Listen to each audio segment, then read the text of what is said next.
Art. What is art?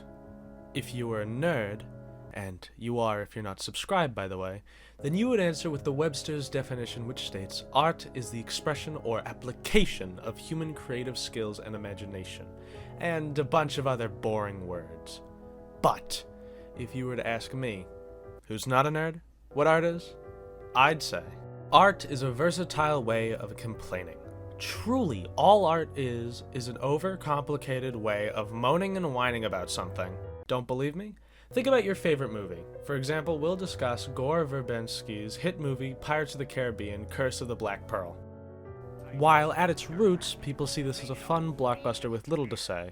But if you fools had media literacy, you'd see the obvious complaining going on right under your noses. You see, the true point that Pirates of the Caribbean was trying to get across was that British people are scary and also kinda suck. And hey, don't get mad at me, it's the movie that said it. But of course, with every scientific law comes an exception. Much like the monotremes of the world, it lives unnoticed by the common folk. Until today, when I came here to ask, what does art that mean nothing look like?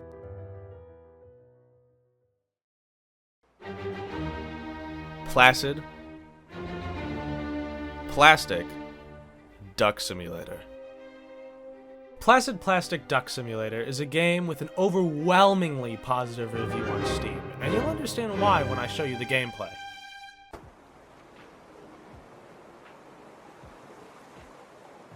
Yeah, this is it. You sit there, and when that little duck in the corner becomes fully yellow, a new duck drops and the cycle continues. Now, you may be wondering, how could anyone possibly play this game for extended amounts of time? And I had relatively the same response. After all, my friend had like 40 plus hours on the game, but after I purchased the game, it all just clicked. Placid Plastic Duck Simulator is incredibly simple in its execution. It's just you, a pool, and a bunch of ducks. Sure, occasionally the odd random event may happen, like an alien kidnapping one of your ducks, but overall, it's pretty chill. Except, of course, one of the things I have refrained from mentioning. Outside of the pool is the endless void of the big blue, and the physics engine makes you painfully aware of this. Imagine you're minding your own business, watching your silly little ducks float around in the pool, and suddenly it makes a daring break for the slide.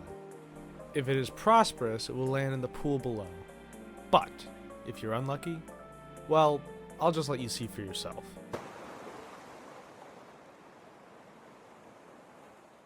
And that's it. That duck is gone forever.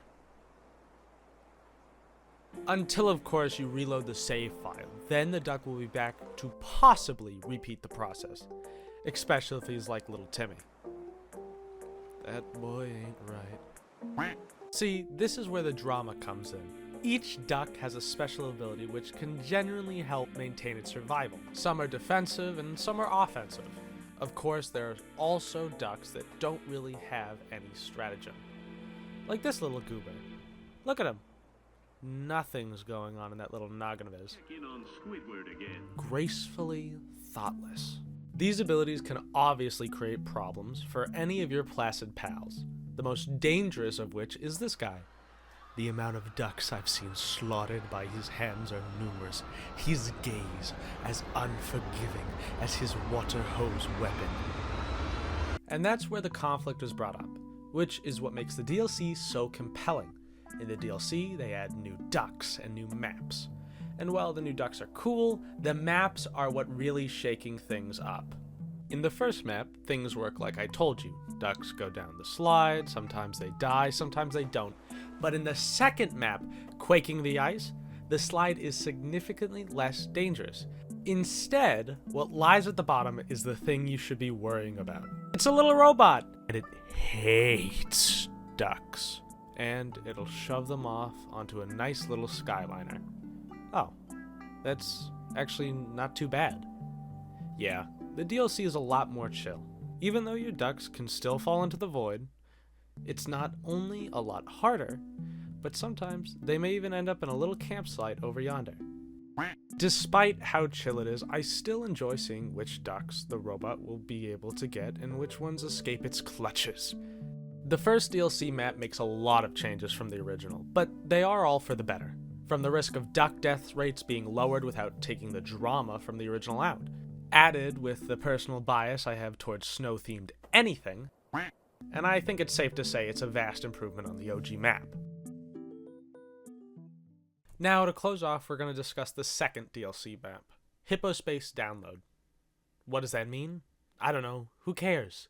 This DLC is an interesting addition and continues the theme of improving vastly on the previous iterations. Or at least in concept. You see, in this game, the ducks are sealed off in a space station. There's a rocket, there's a slide that puts all the previous ones to shame, and, of course, a giant robot. But the issue with being sealed off is that there's no conflict for your ducks. Which brings me back to the point I brought up in the very beginning of the video. I have implied, and hopefully you've picked up on, that Placid Plastic Duck Simulator is art that lacks meaning, which sounds mean, but allow me to explain. For me, this game is meant watching a game of life or death with a bunch of ducks, but that isn't what it means to some people. To some people, it's relaxing background noise and visuals.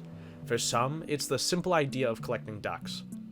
I've seen so many different ways to interpret the world of Placid Plastic Duck Simulator, which, in a way, makes it important to me. It makes me think about how the way we interpret art is generally black and white. We think art either has meaning, or it isn't. But perhaps we got it wrong. This is a game that I don't think has any grand message to get across. But I think in a way, it doesn't need one. Because we give it a message, and we give it a meaning.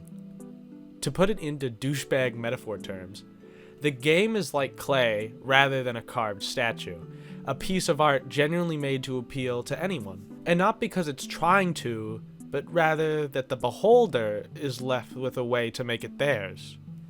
Which, on a fundamental level, is what all art is. But the way this game does it is special to me. While I may have gotten a strange Hunger Game-esque enjoyment out of the game and spent plenty of time talking with my friends while streaming the game to them, others have had different, usually more chill or casual experiences.